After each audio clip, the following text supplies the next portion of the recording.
The Galactic Empire was old. For 10,000 years it ruled the stars with iron discipline. World after world had bent to its will. Some fought, but their resistance never lasted long. The Empire's fleets were countless, its armies unstoppable. Entire civilizations had disappeared under its banners. The High Lords of the Empire believed no species could resist them. It was only a matter of time before the next discovery, the next conquest, the next addition to their endless dominion. To them it was the natural order of the galaxy. The Empire ruled and all others obeyed. But then they found Earth.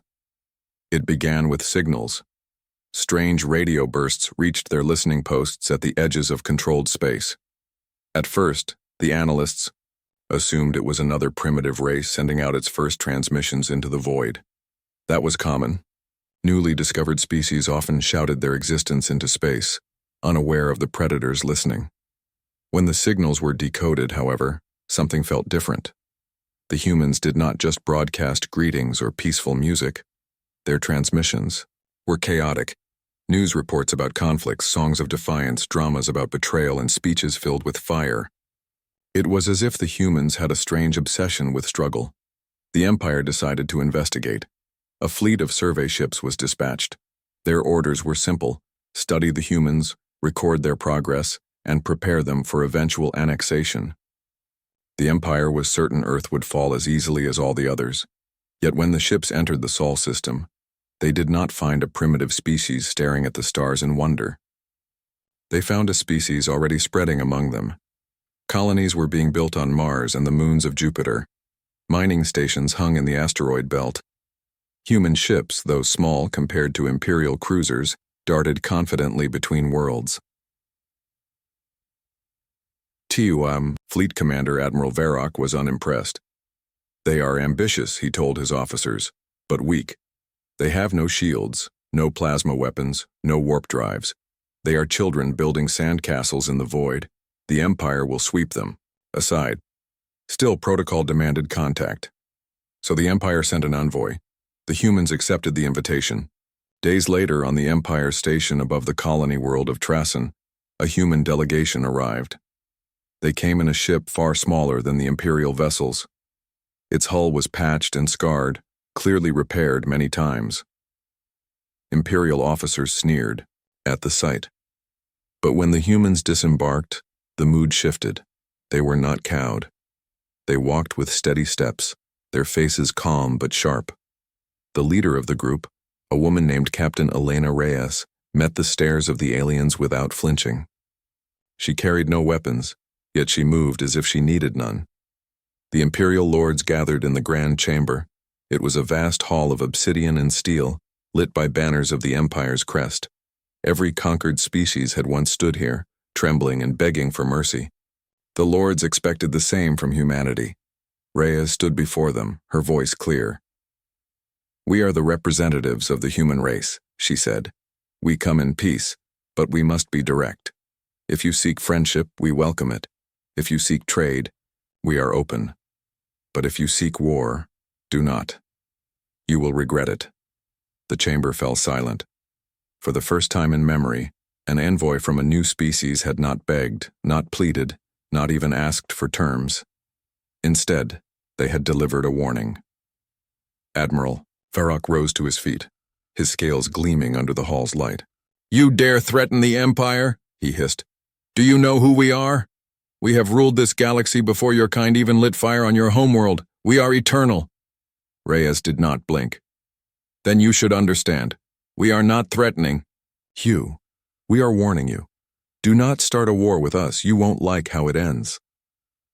The lords erupted in laughter. Their voices echoed across the chamber. One slammed his staff against the floor and sneered. "Your people live on one planet, maybe two. You have no fleets, no armies worth the name. The Empire commands legions. We have crushed empires older than your species, and you dare to warn us?" Reyes simply nodded. "Yes." The laughter stopped. There was something unsettling in the calmness of her reply.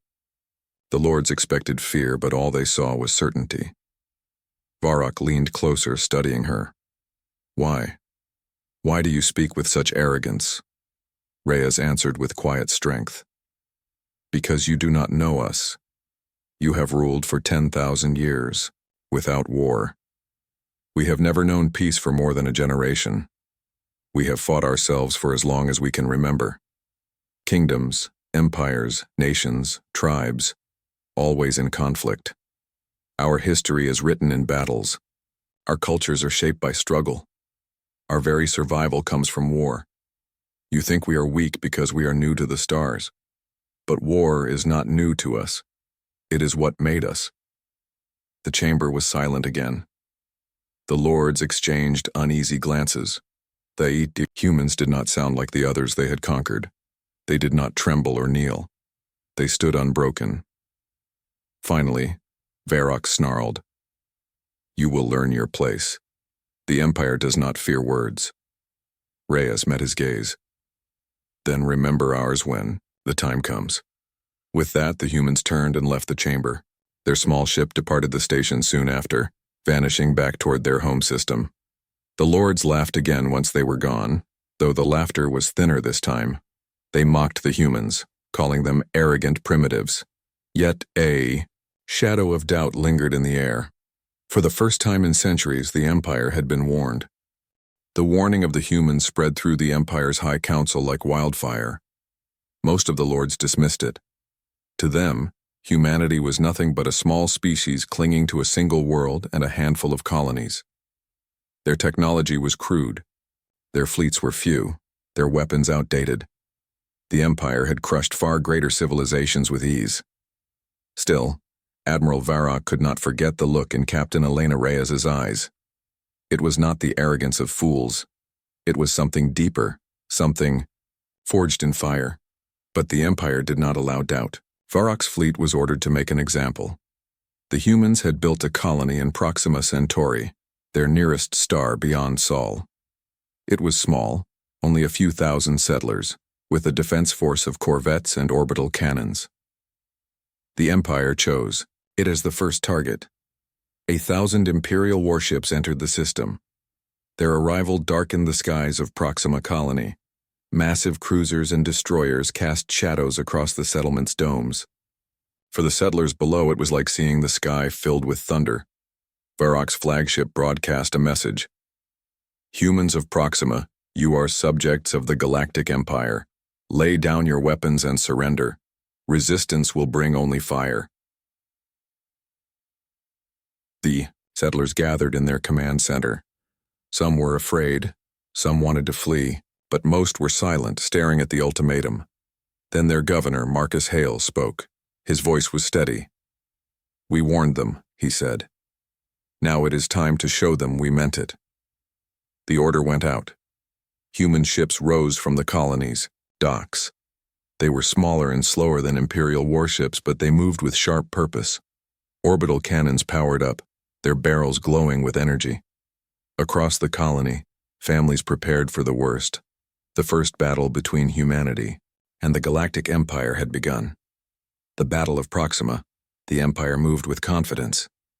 Hundreds of cruisers advanced, shields blazing, weapons primed.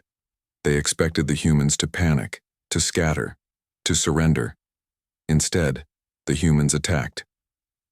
The corvettes launched head-on, firing missile swarms that streaked like comets through the void. Many were intercepted by Imperial defenses, but some struck home, slamming into the cruisers' hulls. Explosions rippled across the void. A few Imperial ships faltered. It was nothing compared to the Empire's strength, yet it was the first time in centuries that anyone had bloodied them in the opening strike. Primitive tricks, Varrock snarled. Advance! Crush them! The Imperial fleet surged forward. Plasma beams cut through the darkness, tearing human ships apart. Dozens of corvettes burned, their wreckage tumbling toward the planet below. The Empire laughed. This was the fate of all who resisted, but the humans had not finished. Governor Hale gave a second order. Across the asteroid belt near Proxima, mining stations came alive. Hidden thrusters activated, changing the paths of massive rocks.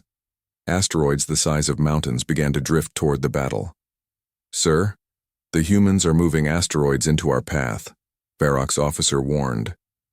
Varrock sneered. Do they think to throw stones at us? Target them and destroy them. Imperial guns opened fire, shattering many of the asteroids. But not all. Some were too large, too many, and too fast. One slammed into a destroyer, splitting it apart. Another grazed a cruiser, ripping open its side. Alarms blared across the fleet. The humans had turned their mining tools into weapons. Varroc's rage grew. Cowards! They fight with debris! Yet beneath his anger he felt unease. The humans fought differently. They had no shame, no hesitation to use desperate measures. To them, war was survival, not honor. The ramming. The battle raged for hours. The humans lost ship after ship, but they refused to retreat. Every loss bought them time to strike again. Their tactics were reckless, almost suicidal. One corvette, badly damaged and aflame, veered directly toward an Imperial cruiser. The Empire expected it to drift helplessly, but instead its engines roared one last time. "Sir, that ship," an officer cried.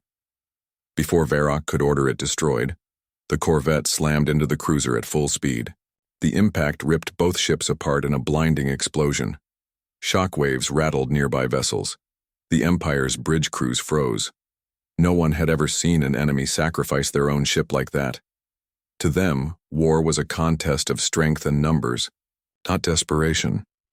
But the humans had just proven they were willing to burn themselves if it meant taking their enemy with them. More ramming attacks followed. Wounded corvettes hurled themselves into Imperial hulls.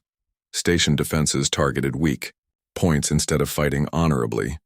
Every tactic screamed one truth: the humans did not care about rules. They cared only about winning or dying while trying. The stalemate by the end of the day, the battlefield was a graveyard of wreckage. Dozens of human ships were gone, but so were hundreds of Imperial vessels. Proxima Colony still stood, battered, but unbroken. Varroc sat in silence on his flagship's bridge. Never in his career had he seen a battle end without victory. The Empire did not lose. Yet today, they had not won. This is impossible," one of his captains muttered. "They are primitives. They should not be able to hold us." Varroc's claws dug into his chair. He remembered Reyes's words. "Do not start a war with us. You'll regret it." Now he understood. The humans were not the strongest, not the most advanced, but they were relentless. They fought with every tool, every trick, every drop of blood. They fought as if losing was not an option. The fleet withdrew, leaving Proxima behind. Officially, the Empire called it a strategic repositioning. Unofficially, it was the first time in 1,000 years they had failed to conquer a target. Word spread quickly. Across the Empire's worlds, whispers grew. The humans fought the fleet to a standstill. Other species listened too. Races long oppressed by the Empire began to dream. If the humans could resist, maybe they could as well. Varroc returned to the capital with shame in his heart. When the High Lords demanded answers, he could only give them one truth: they do not fight like us. They do not fight like anyone we have known. They fight like humans. After the battle at Proxima, the Galactic Empire found itself in a state it had not known for centuries: doubt. The human colonies were small, their fleets modest, yet they had stood their ground. Hundreds of Imperial warships had fallen to corvette attacks, ramming strikes, and clever use of asteroids. For a species so new to the stars, this defiance was unprecedented. Admiral Varroc returned to the Imperial capital, his claws scratching nervously at the command chair. The Council of High Lords awaited him, expecting a report of victory. Instead, they heard words that chilled them. "They fight differently," Varroc said, his voice low. "They are unpredictable. They do not value life as we do, not in the same way. They will sacrifice anything to survive. Their strategies are not ours. They adapt. They endure." The lords exchanged uneasy glances. No species had ever forced Varroc to speak this way. The Empire had crushed civilizations without hesitation. Yet these humans were different. Counselor Zale, a high, Lord with jagged scales and a voice like grinding metal, snapped. Impossible. A species with no shields, no fleets worthy of the name cannot threaten the Empire. Your failure is your own. Varroc's eyes glimmered with a hint of warning. Do not underestimate them. At Proxima, we thought victory was certain. We were wrong. They have a way of turning even loss into power, the council murmured. Most did not believe him, yet the seed of fear had been planted. The Empire strikes. Back determined to crush this anomaly, the Empire prepared a new offensive. Thousands of warships assembled at the edge of human space. This time, they would not leave any margin for error. Entire sectors would be blockaded, colonies targeted, fleets annihilated. The humans, however, were not idle. Word of Proxima's defense had reached the Sol system, where Earth and the nearby colonies coordinated a rapid expansion of their forces. Unlike the Empire, humans had no central fleet hierarchy. Each colony and outpost acted semi-independently. Yet their coordination was astonishing. Messages relayed at near light speed ensured fleets could strike where needed and retreat when necessary. Captain Elena Reyes, now promoted to Admiral of the Human Defense Network, studied the incoming Imperial fleet on her tactical display. Thousands of enemy ships approached. Her fleet numbered only a fraction of that, but she was calm. Remember what we learned at Proxima, she told her officers. Numbers are meaningless if they cannot think. We are humans. Adapt, improvise, survive. Her crew nodded, knowing well that improvisation and courage were humanity's greatest weapons. Unexpected tactics. The first clash of the new campaign took place near Epsilon Eridani, where the humans had established a forward station. The Imperial fleet expected a quick surrender. What they did not expect was an ambush. Humans had modified civilian freighters into decoy ships, creating a massive illusion of a larger fleet. Imperial sensors, fooled by the signals, miscalculated the human numbers. As Imperial cruisers approached, corvettes hidden behind asteroid fields struck from unexpected angles. Plasma beams tore across the void, catching the Empire off guard. Sir, they are using civilians as bait, a young officer exclaimed. Varroc growled. Stop them. Target the corvettes. But it was too late. The humans had predicted this. They had left the freighters rigged with explosive charges. At the exact moment, the decoys detonated, ripping holes in the Imperial advance. Several cruisers were lost in a single strike. The Empire's generals were stunned. No other species had ever used deception so effectively. No other species had gambled so recklessly with their own resources. Psychological warfare. Humans did not fight like the Empire. They fought with ingenuity. Across multiple systems, human forces spread misinformation, hacked communication channels, and planted false signals. Imperial fleets chasing one target would suddenly find themselves ambushed elsewhere. The humans were unpredictable in every sense. Imperial officers began to whisper of something more troubling: fear. A species had never before forced the Empire to hesitate, to rethink, to doubt. Across the galaxy, minor rebellions began to flare, inspired by the stories of human victories. The Empire's image of invincibility was cracking. Reyes ordered a daring maneuver. A small fleet of corvettes engaged a larger Imperial detachment, luring them into a canyon of space debris. Hidden turrets from the human station opened fire, tearing through the Imperial ship's shields. The detachment suffered heavy losses. The corvettes escaped, barely scratching by, leaving the Empire humiliated. Humans. They are not just brave, muttered one admiral. They are clever beyond reason. The human spirit, one of the most remarkable aspects of the humans, was their refusal to surrender. Colonists, engineers, even civilian pilots joined the defense of their colonies. A merchant ship would become a scout, a freighter would carry missiles, a science vessel would hack the enemy. Every citizen was a soldier if needed. In the Empire, service was rigid. Soldiers fought because they were commanded. Humans fought because they had to. It was a matter of survival, honor, and pride. This difference created a gap that Imperial strategists could not close. Varroc, watching the reports from his bridge, realized the truth. Humans did not fear death the same way the Empire's soldiers did. They feared failure, yes, but not the end of life itself. Their courage was absolute, unshakable, and terrifying. This is something we have never faced, Varrock admitted to his officers. We cannot predict them. We cannot control them. And if we underestimate them, we will pay. A turning point. The campaign continued, but the Empire could not advance. Every attempt to strike a decisive blow failed. The humans adapted faster than the Empire could react. They used the environment, their limited resources, and sheer unpredictability to survive. Even when they lost ships, they gained knowledge. Every battle made them stronger. Every defeat became a lesson. By the time the Imperial fleet considered retreating, their losses were staggering, their confidence shaken. Across the galaxy, other species began to watch. The humans had achieved what no other species could. They had forced the mighty Empire into a stalemate. Their reputation spread, and fear began to grow, not just in the Empire but across the stars. Admiral Reyes stood on the bridge of her flagship, looking at the stars. "They think numbers can scare us," she said quietly. "They are wrong. We are humans, and they are about to learn why we survive." The Empire had assumed they could crush humanity easily. But the humans had proved one undeniable truth. The unexpected always belonged to them.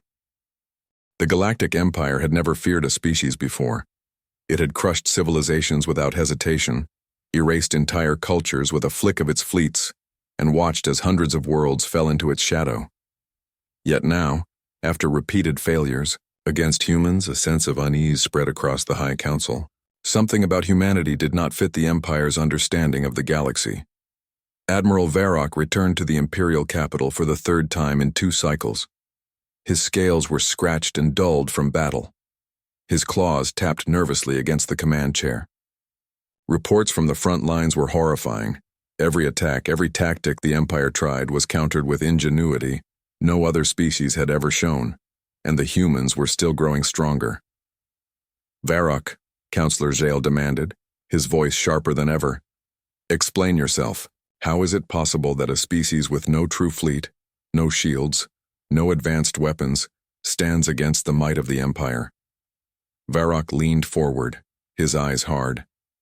"It is not technology, my lord. It is something else. Humans fight differently. They do not fear loss the way we fear it. They adapt, they improvise, they endure. They are dangerous beyond measure," the council murmured. A rare sense of fear had settled in the chamber. The Empire had never faced a species that refused to bow, that refused to kneel, and that refused to be predicted. The prisoner's truth. The Empire decided to capture human soldiers for interrogation. They believed that understanding the enemy would reveal their weaknesses, but what they learned only deepened the fear. Prisoners from Proxima and Epsilon Eridani were brought aboard Imperial stations. At first they were treated as ordinary captives, but when questioned about their strategies, their answers were calm, almost casual. "We faced worse," one young human soldier said, when asked why he fought against thousands of Imperial ships. "On Earth, we've fought each other for centuries. Nations, empires, tribes, we've always survived. War is our life." The interrogators exchanged confused glances. War was not new to the humans. It was not a horror they avoided.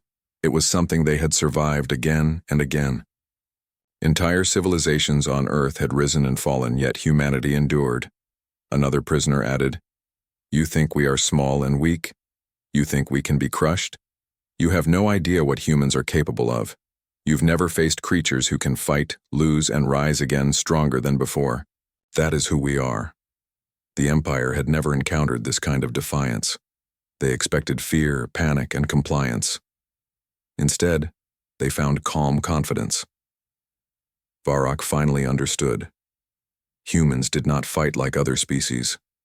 Their survival instinct was not just physical, it was cultural, historical, and psychological. They had been forged in the fires of endless conflict.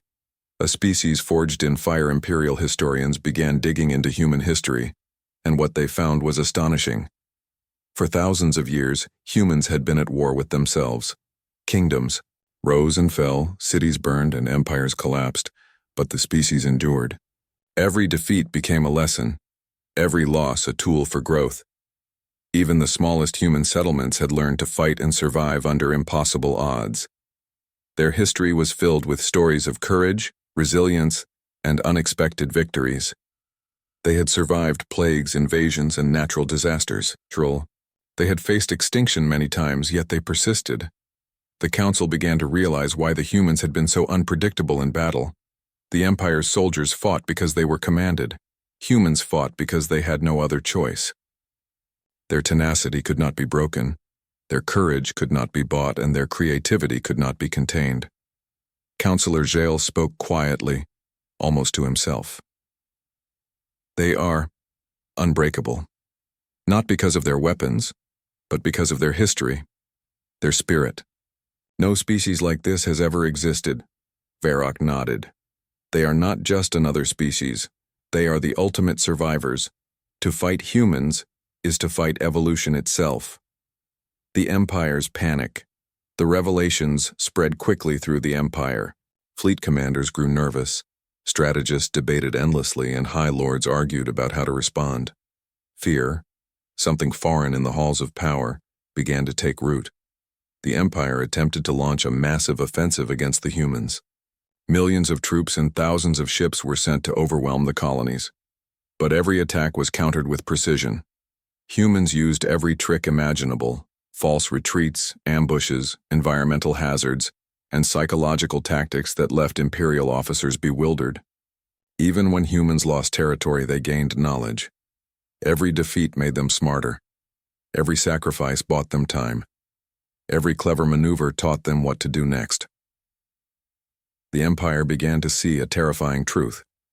Humans did not fight like anyone else. They could not be predicted, contained, or crushed. Humanity strikes back in response to Imperial aggression. Humans launched daring counterattacks. Small fleets struck deep into Imperial space, targeting supply lines, communication hubs, and lightly defended colonies. The Empire, used to unchallenged dominance, was caught off guard.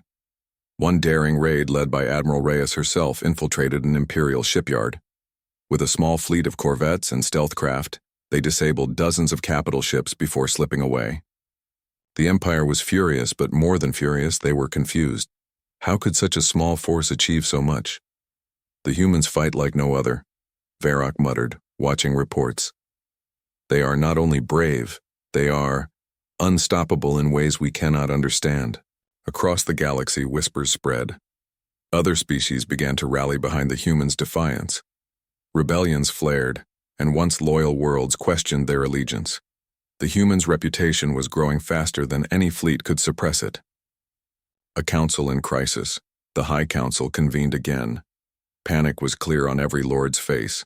No species had ever forced the Empire to hesitate, to reconsider its strategies, or to fear openly. Yet here they were, facing humans. Jael slammed his staff on the table. We cannot continue like this. Every attack fails. Every plan is outsmarted. This species may be our end if we are not careful. Varrock added, We underestimated them from the start. They are not like others. We must proceed with caution or risk annihilation. The council debated fiercely for hours. Some lords argued for total war, to crush the humans before their reputation grew. Others argued for diplomacy, suggesting that perhaps humanity could be bribed or negotiated with.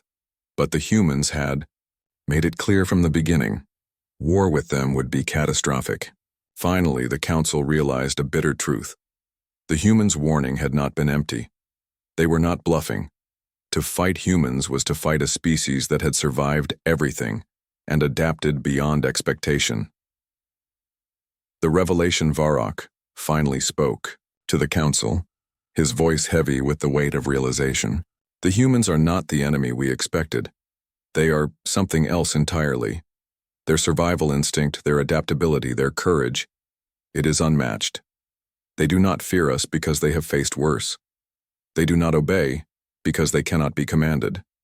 To fight them is to fight a storm you cannot predict, and we cannot win by force alone. The room fell silent.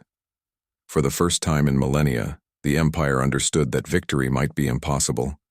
The humans' history, their spirit, their very nature, made them more dangerous than any weapon. Rhea's warning echoed in their minds.